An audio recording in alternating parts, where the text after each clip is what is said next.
আমাদের কাছে কিন্তু সেটা হচ্ছে আমাদের ব্যাকআপ সার্ভিস এখন পর্যন্ত নেই, ব্যাকআপ ইনফ্রাস্ট্রাকচার নেই, সেটা আমাদের দরকার। তো স্ট্র্যাটেজিক প্রায়োরিটির দিকে যদি আমরা তাকাই এবং ম্যাক্রো লেভেলের থেকে যদি আমরা দেখি, তাহলে যেটা হচ্ছে যে মাল্টিপল সাবমেরিন কেবল খুবই জরুরি।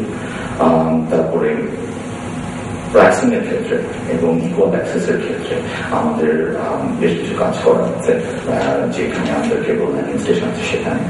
আর হচ্ছে যে এর মধ্যে আমাদের ডোমেস্টিক নেটওয়ার্ক কোঅর্ডিনেশন কমিটি হয়ে গেছে এবং optical fibre utilisation policy domestic ক্ষেত্রে যেটা ম্যাক্সিমাম হতে পারে, আমরা যেটা অপটিমাল ইউটিলাইজেশন করতে পারি সেক্ষেত্রে আমাদের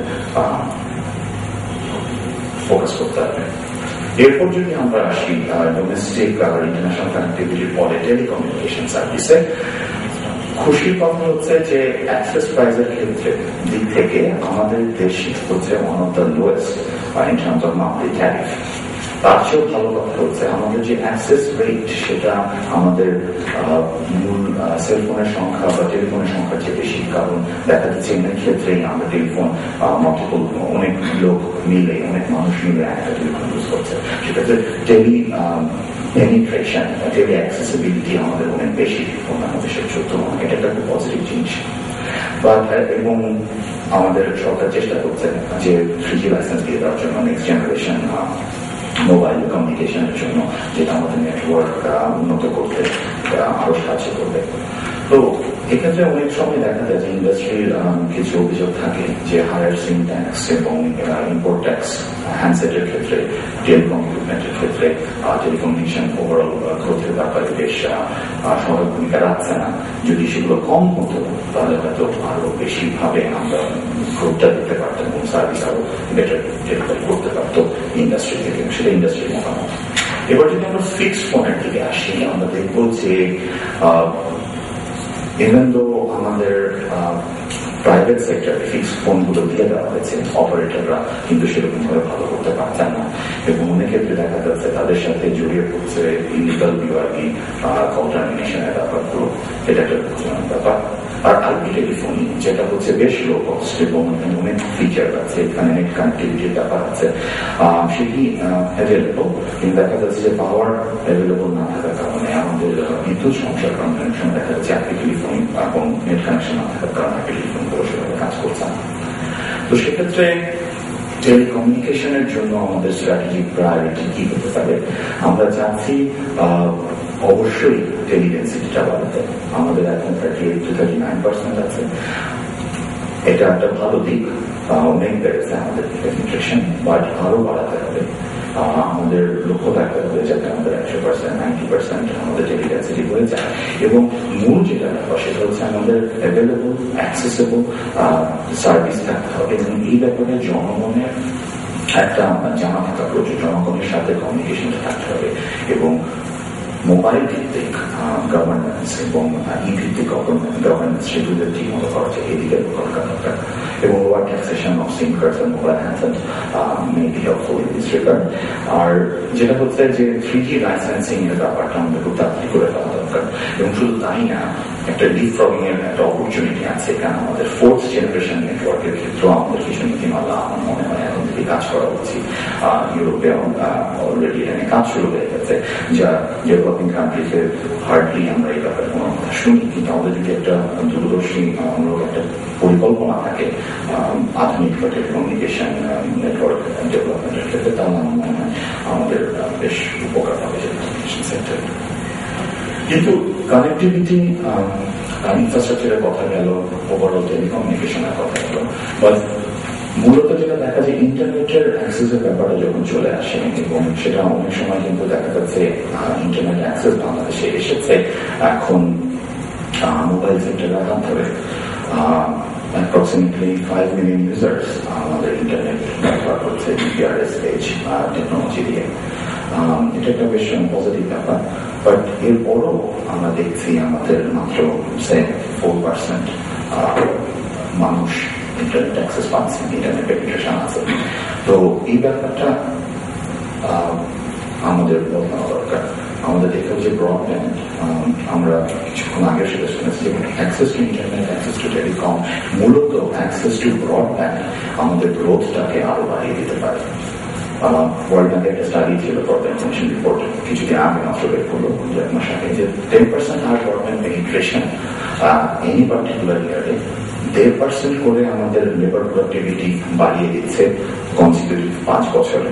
এটা একটা বিরাট ব্যাপার। এখন এই গ্রাফটা যদি আমরা দেখি, বাম দিকে আছে ফিক্স লাইন, তারপর আছে মোবাইল, ইন্টারনেট, বাট সর্বোচ্চ গ্রোথটা আমরা এনশিওর করতে পারছি হচ্ছে যদি আমরা ব্রডব্যান্ড ইন্টারনেটটা দিই, এনশিওর করতে পারি। এবং এটা নীলটা হচ্ছে লো ইনকাম আর মিডল ইনকাম ইকোনমি, আর সবুজ যেটা সেটা প্রতিনিধিত্ব করছে হাই ইনকাম ইকোনমি। বা আমাদের উন্নয়নের সম্ভাবনাটা বেশি যদি আমাদের কাছে ব্রডব্যান্ড ইন্টারনেট অ্যাক্সেসটা থাকে। এরকমই আরো কিছু প্রজেকশন রিসার্চের মাধ্যমে বের হয়ে আসে।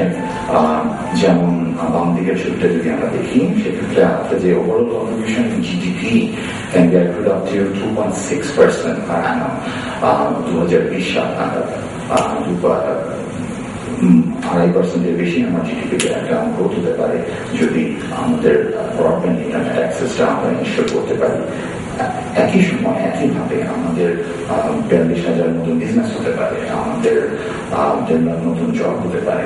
বাট এগুলো হচ্ছে সমস্ত প্রজেক্ট, এগুলো সম্ভাবনার কথা, এবং এগুলো এনশিওর করবার জন্য, এই ক্ষেত্রে কাজ করবার জন্য আমাদের এনশিওর করতে হবে যে ব্রডব্যান্ড অ্যাক্সেসটা আমরা ঠিকমতো দিতে পারছি আমাদের জনগণকে। কিছু সমস্যা তো এখনো আছে। আমাদের অ্যাক্সেসিং ইন্টারনেট, আমাদের বাংলাদেশে আমাদের access price almost double India বা ভারত বা পাকিস্তানের কথা যদি আমরা চিন্তা করি, with relation to the average income of our population.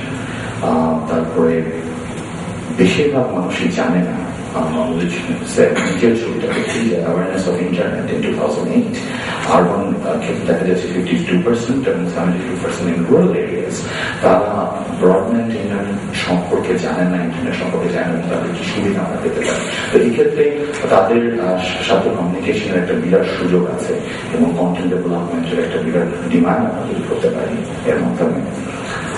আর কন্টেন্টের কথা যখনই আসে, obviously আমাদের absence of localized content একটা অত্যন্ত একটা গুরুত্বপূর্ণ ইস্যু, যেটা আমাদের লক্ষ্য করতে হবে। কারণ লোকাল ইংলিশে হোক বা মূলত বাংলাই হোক, আমাদের local content development through internet like E services or mobile services খুব কম, এবং এখানে ডিমান্ড এবং সাপ্লাই বোথ সাইডে আমার মনে হয় কাজ করার প্রচুর সুযোগ আছে। তো প্রায়োরিটিজের কথা যদি আমরা চিন্তা করি অ্যাক্সেস টু ব্রডব্যান্ডে, প্রথমত যেটা আমরা দেখছি সেটা হচ্ছে priority and development of available, affordable and accessible services. এবং আমাদের জনগণের মধ্যে বটম অফ দ্য পিরামিড বা base of the pyramid population যারা আছে, যারা মূলত রুরাল এরিয়াতে বাস করছেন, তাদের ক্ষেত্রে একটা অ্যাওয়ারনেস ক্যাম্পেইন দরকার আছে। এবং আমাদের একটা কোঅর্ডিনেটেড ইনফ্রাস্ট্রাকচার প্ল্যান দরকার, যেটার মাধ্যমে আমাদের একটা লং টার্ম একটা পরিকল্পনা থাকে, শুধু প্রসারী পরিকল্পনা থাকবে, এবং তার মাধ্যমে আমরা ব্রডব্যান্ডটা ছড়িয়ে দিতে পারবো সারা দেশে। আর শুধু ইনফ্রাস্ট্রাকচার বলেই হবে না, যেটা বলছেন আমাদের একটা ইকোসিস্টেম দরকার। We really need to create an ecosystem, যেখানে আমাদের লোকাল কন্টেন্ট ডেভেলপমেন্টের ডিমান্ড থাকবে, লোকাল কন্টেন্টের সাপ্লাই থাকবে, এবং সেই লোকাল কন্টেন্ট গুলা আমাদের গুরুত্বপূর্ণ যে জাতীয় ইস্যু আছে, এডুকেশনে, হেলথে, ডিজাস্টার ম্যানেজমেন্ট, এগ্রিকালচার, এসব ক্ষেত্রে আমাদের গুরুত্বপূর্ণ তথ্য সরবরাহ করবে। তো সেইটার সূত্র ধরেই অ্যাক্সেস টু ব্রডব্যান্ড, এটার সূত্র ধরেই, এবং সেখানে কন্টেন্ট ডেভেলপমেন্টের যে গুরুত্বপূর্ণ ভূমিকা, সেটা সূত্র ধরেই তাহলে চলে আসে আমাদের content need based content development and services. সেটার কি অবস্থা এখন? একটা উন্নয়নশীল দেশ হিসাবে আমাদের দেশে এই সার্ভিসটা আরো বিকাশ করা উচিত। বর্তমানে বেশ কিছু জিনিস হচ্ছে, মোবাইল বেস হেল্পলাইন অপশন আছে হেলথ কেয়ারে, এটা প্রচন্ড রকম জনপ্রিয় একটা সার্ভিস হয়ে যাচ্ছে। সেক্ষেত্রে লাইভ কনসালটেশন হচ্ছে, ইন্টারাক্টিভ ভয়েস রেসপন্স আছে, আমরা মোবাইলের মাধ্যমে ইংলিশ শেখার কথা বলছি, কিছুটা টিচিং এর ব্যাপারও আসছে। এবং SMS সার্ভিসটা অনেক ক্ষেত্রে আমরা দেখছি এখন যে মূলধারার টিভি এবং রেডিও FM যেগুলো আছে সেটার সাথে মানে ইন্টারাকশনের জন্য মানুষ প্রচুর পরিমাণে SMS ব্যবহার করছে। So it's kind of like a synergy